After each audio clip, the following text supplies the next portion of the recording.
مرحبا بكم في الحلقة الأولى من بودكاست الشفاء الصامت. إنه من سليمان وإنه بسم الله الرحمن الرحيم، وبذكر الله وبنفس هادئ نابع من أعماق الروح نسأل الله أن يجعل هذا اللقاء سكينة للقلوب وبلسما للنفوس ومفتاحا لكل شفاء، وببركة الحبيب المصطفى محمد صلى الله عليه وسلم نفتح معكم باب الرجوع إلى الأصل النقي، باب الشفاء الصامت.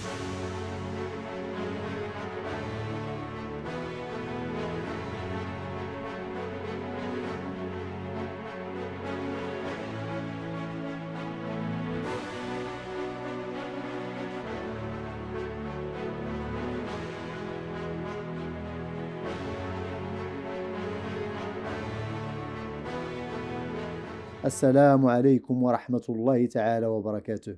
معكم إبورك الحسين، صحافي يسافر في عوالم العلوم وخبير باحث يغوص في أسرار العلاج الطبيعي.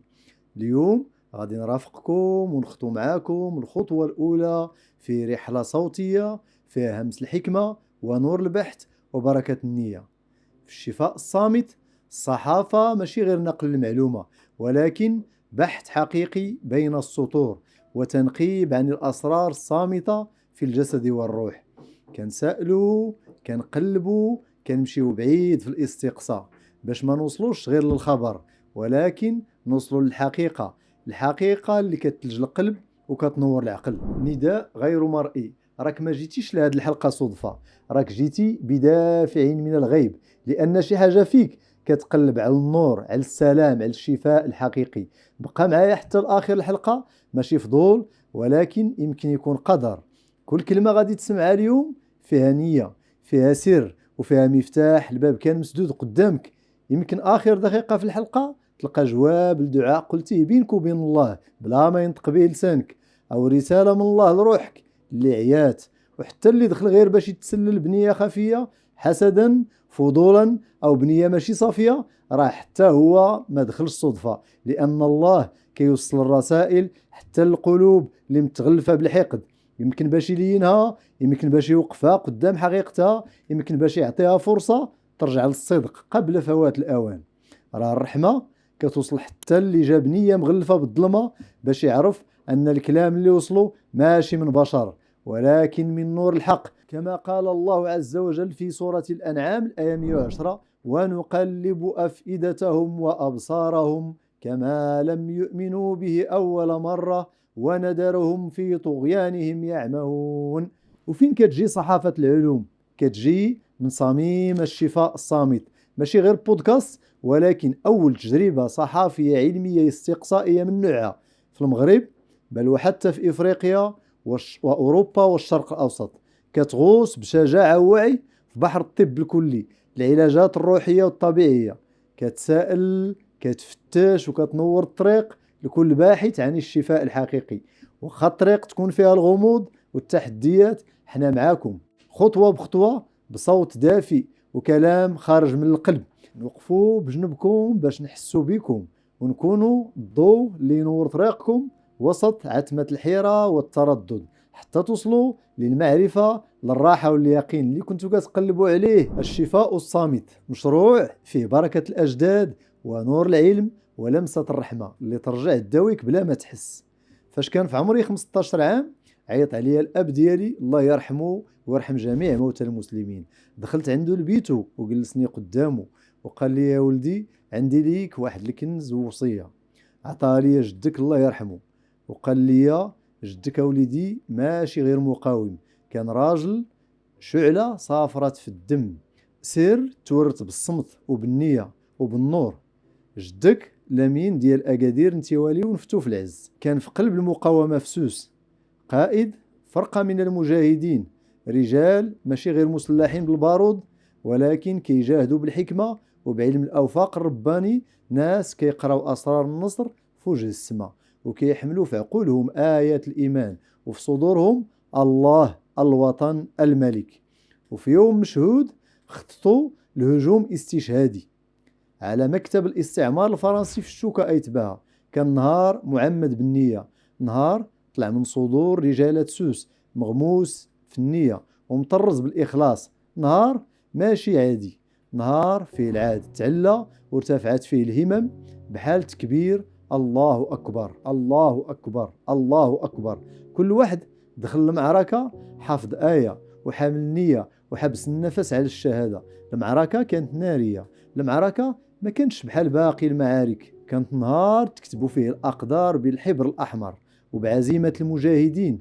سقط عدد من الجنود الفرنسيين وسكتوا ألسن الخونة اللي باعوا البلاد. في وسط اللهب في عاصفة الرصاص جدي تصاب بقرطاسة في رجليه، سال الدم لكن الروح ما طاحتش. انسحب، ماشي خوف ماشي هروب، ولكن انسحاب رجل عارف فقيه في علم الأوفاق وعالم بوقت التراجع ووقت الرجوع. مشى في قلب الغابة وتخبى في جامع قديم في دوار أيت بلة في واد الصفا في أيت باها. ما معاه لا دواء لا زاد غير آيات محفوظة ودعاء بحال نسيم من عالم الغيب كيحرسو ويواسيه في كل شهيق وكل تنهيدة. لكن الدم خلى بلاصتو، ما خلاش الأرض تسكت. الأثر كان كيتكلم والمستعمرين تبعوا خيوط التراب، كانوا كيقراو في التراب وفي طريق الجبل وفي ترانيم الريح حتى شدوه تحت ظلال المسجد في حضن الصمت. اقتادوه بلا كلمة بلا محامي وبلا فرصة يشرح قصته. داروا ليه محاكمة صورية، محاكمة جاهزة من قبل حتى ما يتكلم، وحكموا عليه بالمؤبد وزادوها بالأشغال الشاقة.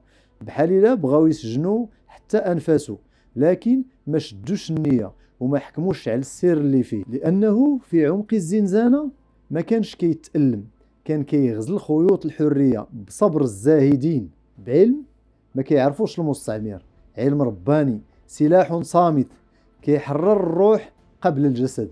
كان كيكتب في الخفاء ويدو كتحرك أسرار ما كتشوفهاش العين بنور وبصيرة العارفين بالله. كان كيدوخ الحراس ماشي بالسلاح ولكن بالإشارة، بآيات مخبأة في دعاء وبنية صافية كتربك العدو بلا ما يحس. كانوا كيشوفوه ساجد لكن ما كانوش عارفين أن في سجوده كيحط المفاتيح وكيحل الأقفال، وأن الحديد قدام الإيمان ما كيسوى والو. ومن وسط القيود قدر يخدع الحراس ويخترق الجدران وخرج كيف اللي كيمشي في الضوء بصبر الأنبياء وبسر مكتوب في قلبه من زمان. ورجع القلب عامر بالشوق بحنين، رجع يشوف وليداته. لكن في هذيك اللحظة لقى الأب ديالي اللي خلاه جنين في كرش أمه، اليوم لقى قدامه شاب في عمره 15 عام واقف قدامه بنفس الروح بنفس اللمعة بنور ما طفى ما غاب، وبعينيه فيها نفس السر اللي خلاه فيه. ومن بعد عام رجع الملك المجاهد محمد بن الخامس طيب الله تراه، رجع من المنفى وتحرر المغرب. لكن جدي كان حر الروح، حر من قبل ما ترفرف الراية ومن قبل ما يحتفلوا الناس في الساحات، حر في نفسه في نيته، حس ان الوقت سالى. فرجع الأكادير نتيواليون فين كان مخبي الكنز وسط القصبة فين البركة مدفونة في حضن الأرض. نادى على الأب ديالي وقال ليه راه غيتزاد عندك ولد، ولد فيه شي علامات في لسانه وفي يديه، وفاش يتزاد سميه الحسين، وملي يكبر عطيه هاد الكنز والوصية. ومن بعد أيام قليلة جدي سلم الروح، مشى بصمت الأولية، مشى وهو مطمئن حيت السر دابا في يد أمينة وفي صدر حافظ للأمانة.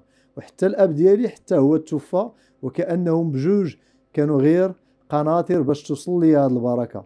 مشى الأب بعد الجد وخلاو لي الطريق، طريق كلها نور مفتوح قدامي بصوت الصدق وصدى الحكمة. وقال ليه هاد الكنز والوصية قول ليه يعمل بها، راه من جدنا الكبير الولي الصالح سيدي عبد الله يبورك. وهاد الوصية ماشي غير حاجة تورثات، هذا سر ساكن في السكون كينتقل بين الأرواح من قلب زكي لقلب صافي، من يد طاهرة ليد كتخبي السر بحب وبصدق كتوصل اللي عطاه الله الحكمة. كما قال الله عز وجل ويؤتي الحكمة من يشاء، سورة البقرة الآية 269.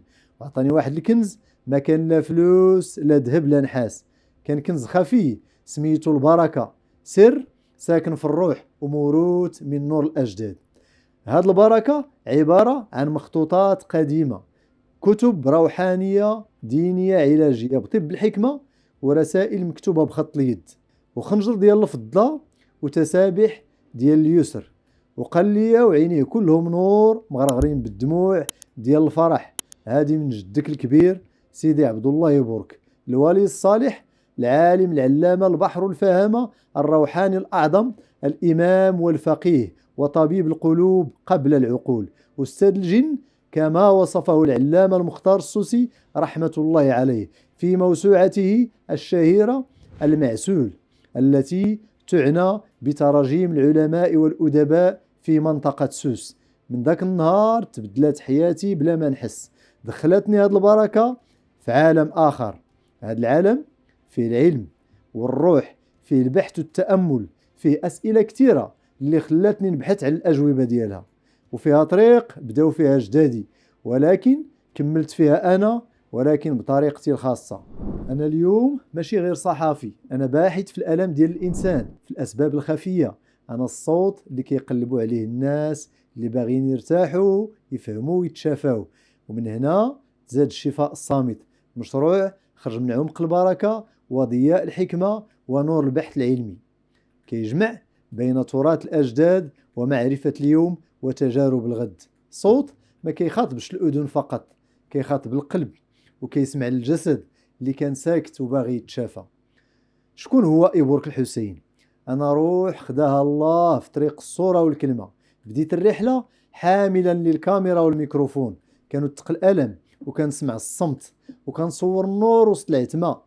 الملامح كانت كتكلم والعيون فيها دعاء بلا نطق. كانت الكاميرا مراية للناس، ولكن نهار على نهار حتى ولات مراية لروحي.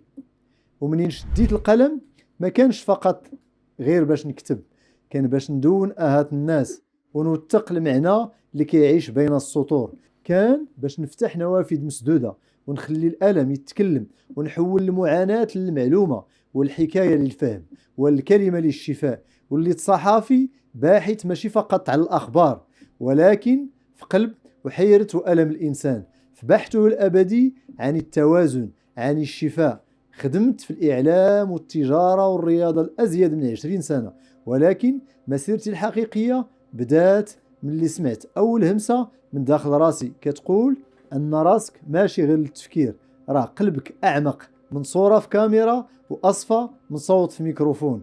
حتى جا داك النهار اللي بدات فيها المعاناة ديالي مع المرض، وحسيت أن الجواب ما كان لا في تشخيص، لا في قرص ديال الدواء شربته، ولا في إبرة ضربتها. كنت كنقلب على الجواب في تجارب الناس، ونسيت أن أصدق جواب ساكن في صمتي، رغم أنني كنت غارق في العلم والبحث. ونسيت أن بعض الأجوبة مكتوبة في صفحات الروح ماشي ديما في المراجع. ونسيت نقرأ صفحات الروح وأسرار الجسد اللي خلقوا الله بحكمة. الجواب ما بان ليا لا في سكانير ولا في التحاليل، بان ليا في سكون الليل، في دعاء ودمعة خارجة من القلب، وفي هدوء وتأمل، في صوت داخلي همس ليا نرجع للأصل. راه الشفاء في الداخل ديالك ماشي في برا. ذاك النهار تبدلات حياتي وعطفت الطريق ديال جدادي، ولكن بطريقتي، بصوتي وبقلمي وبقلبي. ومن وسط ذاك التيه رجعت لديك البركة اللي عطاني الأب ديالي، في صندوق ديال الخشب فيه مخطوطات مكتوبة بخط اليد، فيها ريحة زمان وعطر الحرف الصادق، كتب علمية روحانية، وكتب في طب الحكمة، وأدعية علاجية، وصفات فيها وصايا وأسرار. الإنسان هنا ماشي غير جسد، راه روح وعقل ونفس. ومن هنا بدأت الرحلة ديالي مع العلاج الطبيعي. تعلمت من حكماء ومختصين ومن تجارب ذاتية، واكتشفت بأن الطب البديل ماشي بديل، بل هو تكميلي، بل هو إنساني. ومن ثم زاد مشروع الشفاء الصامت، ما بين الحكمة والبركة، ما بين العلم والتجربة، ما بين الصمت والإصغاء العميق. هي رحلة بدأت من الصغر، ماشي صدفة، هي رسالة في الحياة. كل ما كبرت كل ما تزاد اليقين في قلبي، فهمت أن الشفاء ماشي غير في دواء ولا في شي وصفة سريعة. الشفاء كاين في داخل الإنسان، في نية صافية ودعاء خارج من العمق وتوكل صادق على الله، كما قال الله تعالى في سورة الإسراء الآية 82: وننزل من القرآن ما هو شفاء ورحمة للمؤمنين. بغيت نشارك معكم لحظة عمرها ما فرقت قلبي. كنت مريض، الجسد ثقيل والروح كتوجع في صمت ما فيه لا حضن ولا معنى. نعست في ليلة كلها وجع وسكون، وكان الصمت داير بيا بحال لمسة من الرحمة. كلشي كان ساكن، حتى النبض ديال قلبي حسيتو تبدل، وكأن شي حاجة بداخلي كانت كتعيط ليا بلا صوت. وفجأة وسط هذاك السكون شفت حلم ماشي بحال باقي الأحلام، حلم فيه ضوء نازل من السماء، فيه كلمات ما عمرني قريتها، وكأن شي يد خفية كانت كتكتب بيا، وانا كنت كنكتب الشعر، وانا اللي ما بيني وبين الشعر غير الخير والإحسان. ما عمرني فكرت نكون شاعر، ولكن ديك اللحظة ماشي العقل هو اللي كان حاضر، كانت الروح هي اللي كتهضر. فقط وانا حافظ كلمات ما كتبتهاش، حسيت بها خارجة من أعماقي، من بلاصة ما كنتش عارفها فيا، بحال الا الروح كانت كتفيض وكتحكي، وكأنها لقات أخيرا وسيلة تعبر بها. في ذاك النهار فهمت أن الكلمة اللي خارجة من القلب كتدخل القلب بلا حواجز، وأن الشفاء أحيانا كيجي من كلمة، من حلم، من لحظة صدق. وكانت آخر حاجة سمعتها في الحلم بحال همسة جاية من الغيب، جملة مازال كتدوي في قلبي. قالت لي كلمة في الحلم: سر راه في الصمت دواك، والكلمة اللي خارجة من القلب توصل للقلب اللي تايه في هواك. أنا اللي بكيت ليالي طوال، أنا اللي قلبي طاح من الحال، دورت على دواء في كل مكان، ما لقيته لا عند الطبيب ولا في صيدلية ولا في حكاية الناس. مشيت لسوق العشابة نسول بصدق وإحساس، سولت: واش عندكم شي دواء يخف هاد الهم ويطول النفس؟ قالوا لي عندنا الزعتر والخزامة وحبة البركة، ولكن رجع لقلبك راه فيه المحبة. جربت نصلي ولكن قلبي كان شارد، نقرا الدعاء وعيني مبللة حتى نزلت الدمعة، ماشي من العين ولكن من القلب. وقالت لي فيق راه ماشي كل وجع باقي، وكل ليلة من وراه صبح، وكل ألم من وراه فرج، كيسوقوا ربي بحكمة وبلا أخبار. لقيت الحكمة في سكوت النساء، ولقيت النور في وجعية ننسى همومو، لقيت الراحة في تنفس عميق، في شربة ماء، في نسمة نقية، وعرفت أن الشفاء كاين بين السماء والأرض، مخبي في البساطة اللي نسيناها. قريت المخطوطات، سمعت للشيوخ، مشيت للجبال ورجعت للروح. كل حكيم عطاني طرف من النور، ولكن الجواب الحقيقي كان داير دورة في قلبي، كينبض بلا ما نحس. سورت القرآن جاوبني بنور وبيان، قال ربي: ويشفي صدور قوم مؤمنين. هذا ماشي كلام النبي، هذا كلام الرحمن، كلام فيه الشفاء والرحمة لكل إنسان عطشان. سولت قلبي اللي بدا يهمس بكلمات حنان: إلا بغيتي تبرى خاصك نية صافية وصفاء الإيمان. مشيت للأمهات، قالوا لي اللي يدعي بنية ربي يفرج عليه وما يخليه يشقى. سمعت الجدات كيهمسوا بصوت باكي: المرض كيدوز ولكن النية الطيبة تبقى وتحميك من كل بلية. واليوم جيت نحكي لكم سر عميق لقيته في السكون ماشي في الهدر، لقيته في البساطة ماشي في الفخر، لقيته في حب الله ماشي في الصبر. الشفاء ماشي وصفة في كتاب، الشفاء دمعة خاشعة وسجدة صادقة وعناق التراب. الشفاء لحظة صفاء بينك وبين الرحمن، اللي يسمعك بلا صوت ويفهمك بلا شرح ويحضنك وانت غارق في السكوت. اشنو هو الطب الكلي او الطب التكاملي؟ ميديسين انتيغراتيف هو فلسفة علاجية كتجمع بين الطب العصري والعلاجات التقليدية، بين الدواء والكلمة الطيبة، بين التقنية والنية، بين التشخيص والرؤية الشاملة. ماشي ضد الدواء ولكن مع التوازن، ماشي ضد العمليات ولكن مع الوقاية، ماشي ضد التحاليل ولكن مع الإصغاء العميق للجسم والروح. الطب الكلي كيشوف الإنسان منظومة كاملة: عقل، روح، عاطفة، نفس، جسد، تغذية ومحيط. وكل هاد العناصر كتدخل في التوازن ديالو في المرض والشفاء. تخصصات الطب البديل والشمولي. شنو غادي تكتشفوا معايا في الشفاء الصامت؟ في هذه الرحلة الصوتية غادي تكتشفوا معايا عالم واسع متنوع من التخصصات العلاجية اللي ما عمركم سمعتوا بها. غادي تلقاو حلول بديلة للأمراض في توازن بين العلم والروح والجسد، بين الحكمة القديمة والتجربة الحديثة.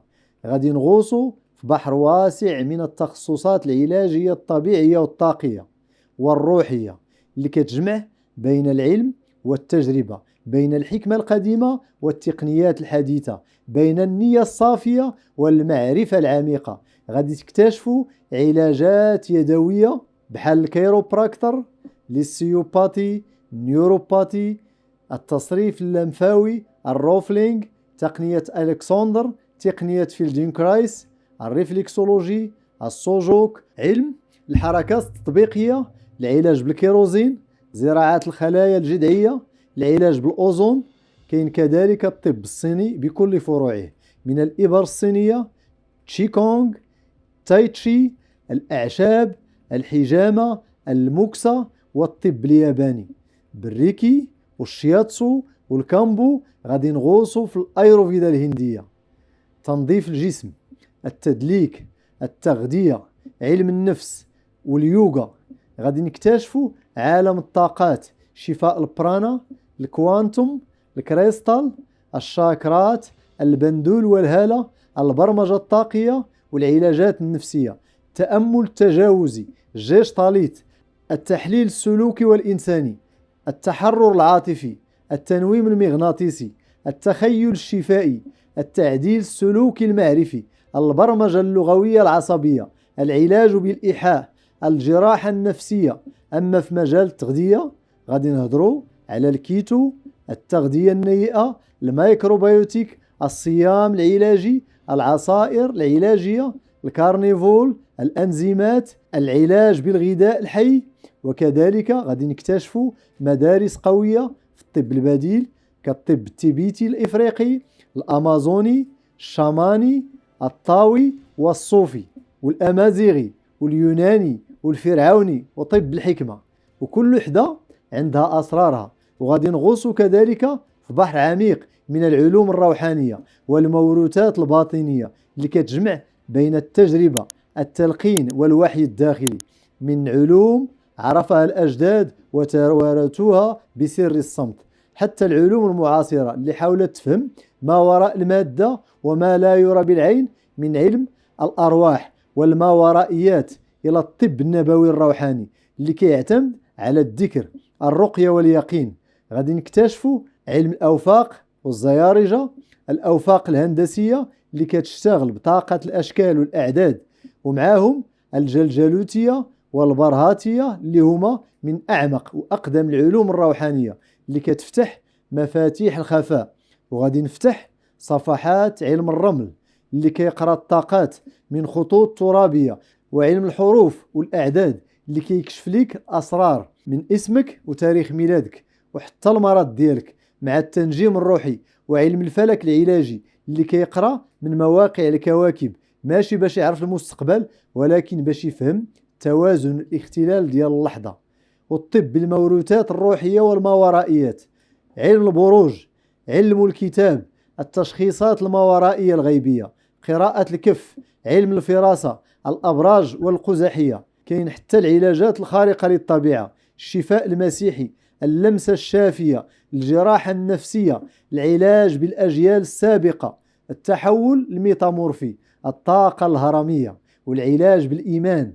ما غنسوش طب بالصوت والكلمة، والعلاج بالطاقة النورانية، وتنظيف الهالة أورا كلينسين، واستحضار النور الداخلي، وكل ما يخص الشفاء عبر الأجيال، Ancestral Healing، البرمجة الروحية، المزامنة القلبية والكشف القلبي، والحدس العلاجي اللي كيتفاعل مع المريض بطاقة صافية بلا وساطة مادية، التكنولوجيا في خدمة العلاج. في رحلة الشفاء الصامت ماشي غير غادي تكتشفوا الطب البديل والتقليدي، ولكن حتى الطب البديل العصري اللي غادي نغوصوا حتى في عالم التكنولوجيا الحديثة اللي كيجمع بين الدبدبات الطاقية، الوعي والآلة باش نوصلوا للفهم أعمق لطاقة الجسد. غادي نبداو مع جهاز الريزونانس ثيرابي، وهي تقنية كتعتمد على قراءة ترددات الجسم وكتكشف الاختلالات الطاقية، ثم كترجع توازن الخلايا عن طريق إرسال كوريكتيف فريكونسيز اللي كتنسجم مع النظام الحيوي ديالنا. أما جهاز بيو فيدباك فهو أسلوب كيعلم الإنسان كيفاش يراقب جسده من خلال قياس التنفس ونبضات القلب والضغط النفسي، وكيعطيه إشارات باش يخلق سيلف ريجوليشن داخل الجسم ويدير التوازن الطاقي من الداخل. ومن بعد غادي نكتشفوا جهاز هيلي دوفايس، وهو بورتابل صغير فريكونسيز تولز كيتلبس على الجسم، فيه برامج متنوعة كتشتغل على الألم والقلق والمناعة، وكتستعمل انديفيدياليزيز، وكذلك ميكرو كورونت جهاز ال AMF فريكونسيز لتوازن الهالة الطاقية. كاين كذلك سكيو سيستم جهاز كيمسح الجسم بالطاقة وكيحلل الأعصاب والمشاعر والمشاكل الخفية وكيعالجها عن طريق سكولار ويفز انرجيتيك فيدباك. ومن بين العلاجات المتطورة كاين فريكونسي ثيرابي اللي كيعتمد على موجات كهرومغناطيسية دقيقة سوبتل الكترومagnetic ويفز كتخترق الأنسجة، كتنقص الالتهاب وكتنعس الأعصاب وكتخلي الخلايا ترجع تنبض بالحياة.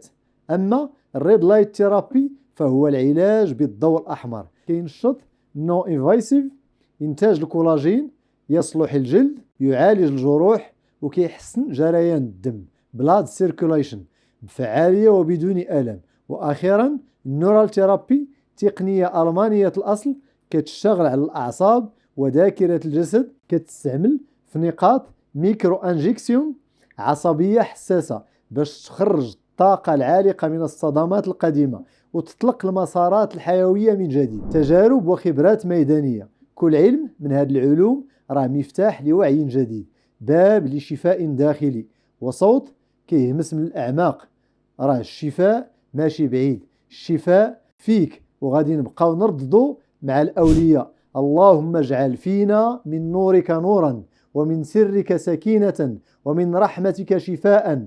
كل تخصص غادي يكون نجم ديال حلقة خاصة، حلقة فيها المعلومة الفائدة والتحذير والقصة. علاش؟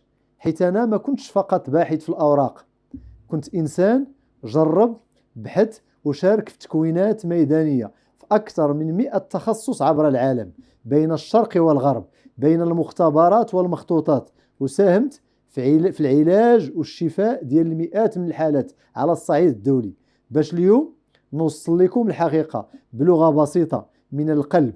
وعندي كذلك أرشيف كبير من أكثر من 500 تخصص إضافي، زائد مخطوطات قديمة، صور منسية، وأسرار كتربط الحكمة القديمة بالعلم الحديث. مثلا في حلقة العلاج بالإبار الصينية غادي نكتشفوا أشنو هو التشي اللي كتدور في الجسم، وعلاش كندخلوا الإبر في نقاط معينة، أشنو علاقتها بالقنوات الطاقية، وشنو الهدف من توازنها. وغادي نتعرفوا على الأمراض اللي كتستافد من هذا العلاج، بحال الصداع النصفي، ألم الظهر، الأرق، القلق، اضطرابات الهضم، وحتى المشاكل ديال الخصوبة والدورة الشهرية، السرطان، الشلل. ونعرفوا شكون اللي يناسبوا هذا النوع العلاج وشكون اللي لا. واش كتقول المنظمات الصحية العالمية؟ الغاية ماشي نهضروا باش نكسروا الصمت، ولكن باش نفتحوا نوافذ الفهم اللي تسدات ونرجعوا النور لعيون البصيرة اللي تغطات، ونمشيو مع كل مستمع في طريق البحث عن الحقيقة بالعلم والإيمان بقلب عامر بالآمال. كنتمناو لكل روحتات وسط الزحام تلقى طريقها منور بالمعرفة ومسكن باليقين، وتفهم أن الشفاء ماشي بعيد، راه كاين، خاص غير القلب اللي يسمع ويصدق.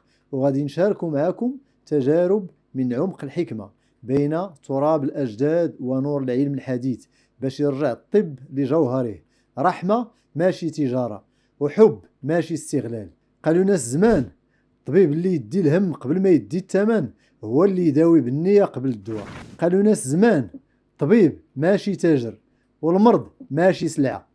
المثل الشعبي ماشي غير حكمة، راه بوابة لفهم عميق كيخلينا نرجعوا للجذور ونسمعوا لصوت التجربة والمعرفة اللي كتوارث من جيل لجيل.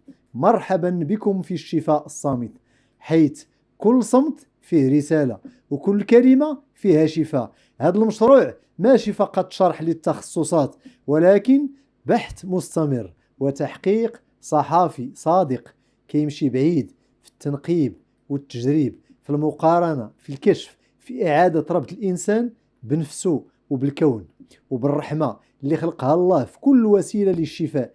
كنسائلوا بعمق: واش المرض مجرد خلل في الجسد ولا هو نداء من الروح؟ واش الطب العصري بوحده كافي ولا خاصو يصافح الحكمة القديمة اللي داز من يد ليد ومن قلب لقلب؟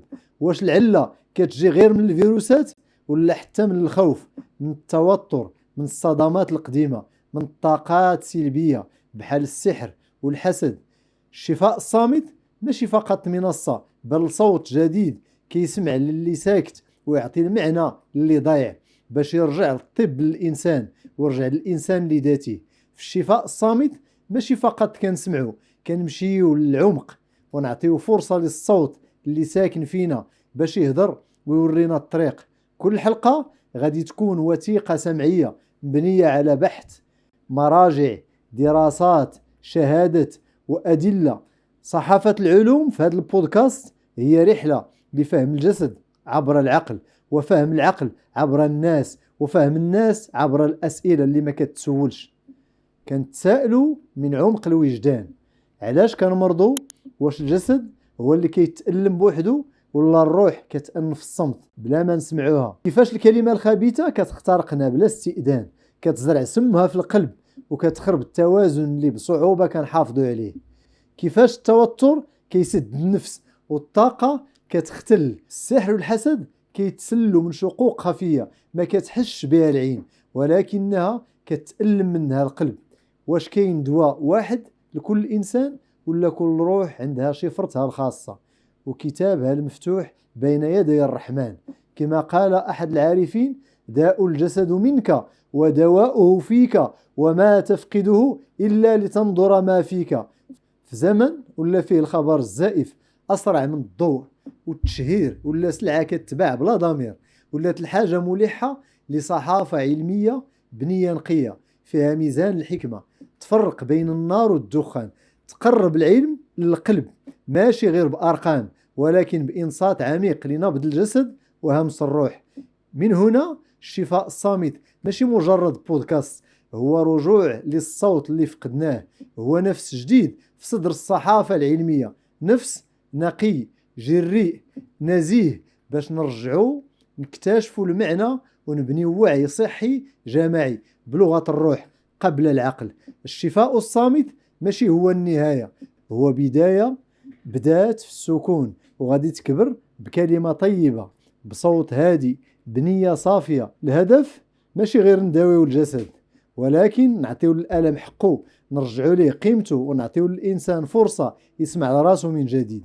لويزا هاي كاتبة ومحاضرة أمريكية ومؤسسة دار النشر، تعرف بأنها من أبرز الشخصيات في مجال التنمية الذاتية والعلاج بالطاقة والفكر الإيجابي. تقول: Every symptom is a message and every illness is a call to change something in your life.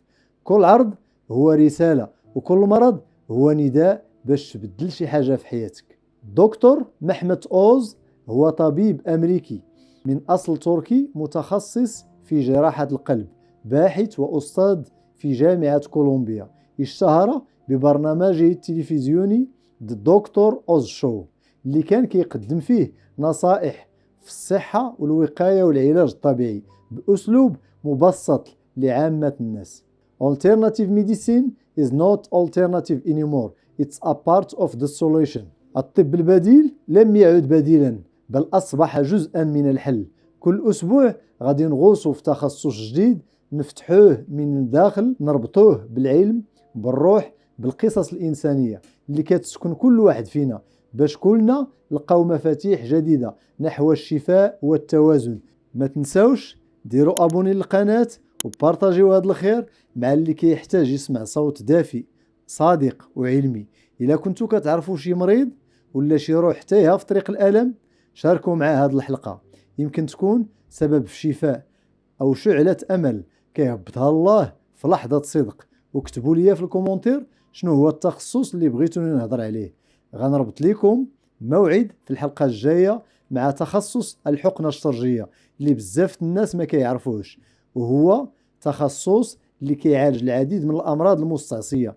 كونوا في موعد يوم الاثنين المقبل على الساعة 6 مساء، وخلي نيتك خالصة. راه الكلمة الطيبة صادقة، والمعلومة الصافية نور، والنية الصادقة مفتاح الشفاء.